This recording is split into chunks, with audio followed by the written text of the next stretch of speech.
Alrighty, I've got Millie here. She's been doing a board and train with me. She's going to help me out with today's lesson. We are going to be going over how to improve a sit. So if your dog already has a good understanding that whenever you say, Millie, sit, good sit, they're going to give you a reliable sit when they're standing right in front of you like this, but not much more. There's not very much distraction. There's not much, impulse control going on here. She's just waiting to get that reward. Good girl. So what we're going to do to improve this sit is add in a stay command. Now the goal with the stay command is we should be able to do whatever we want in reference to her without her moving. So if we need to turn around, get something off the counter, put something in the car, whatever it may be, we want her to stay right here where she's at. Now I haven't moved a whole lot, so she hasn't had too much distraction. But just for the sake of the video, if I were to start taking off walking this way, good girl. And then she gets up out of the sit, and that's fine. I didn't really ask her to stay, so I'm not going to punish that. So how do we work on building in the stay command? So we're going to have the dog sit, which she's already doing. We're going to say, Millie, stay. Take one step back. Come back and reward. Good stay. Good stay. Good girl. And then we're just going to slowly inch our way further and further away from the dog. Millie, stay. One step. Two. Good stay. Come back and reward. Good girl. Millie, break. Break. Let her have a little bit of fun while she's working with us here. Good girl, Millie. Good girl. Get that toy. Get that toy. You can have it.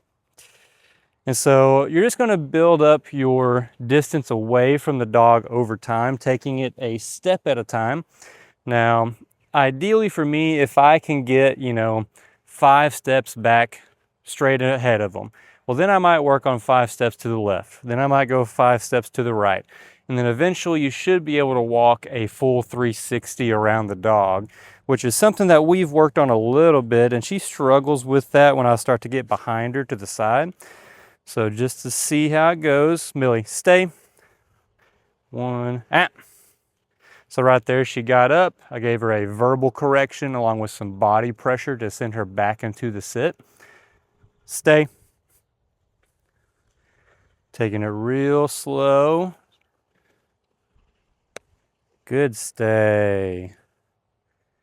Good stay. Giving some verbal praise to reward her before the big treat reward.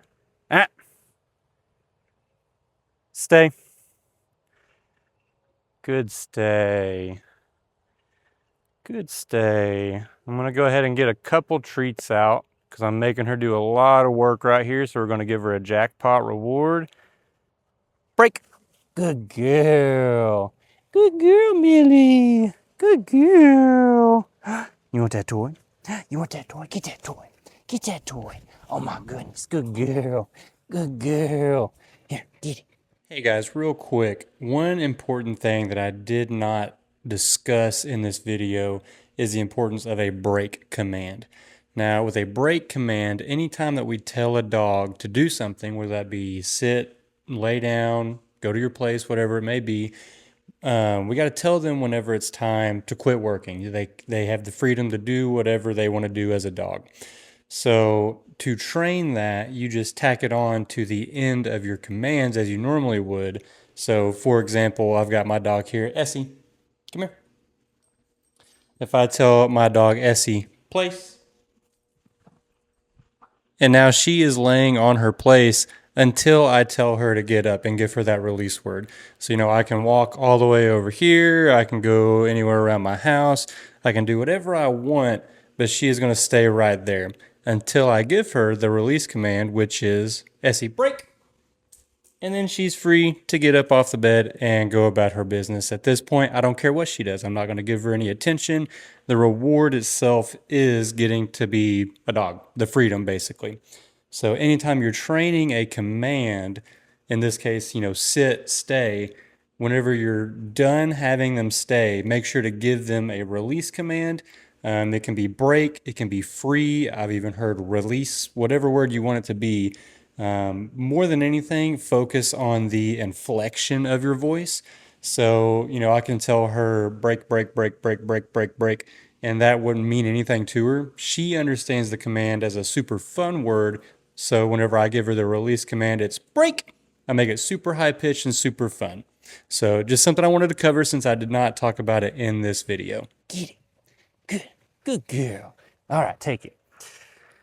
And so just like that, we're slowly going to increase our distance and movement around the dog until ultimately you should be able to, you know, set the sky's the limit. If you want to walk 500 feet away from your dog, technically you can do that. It's just all about how you build up to it. Good girl. Good.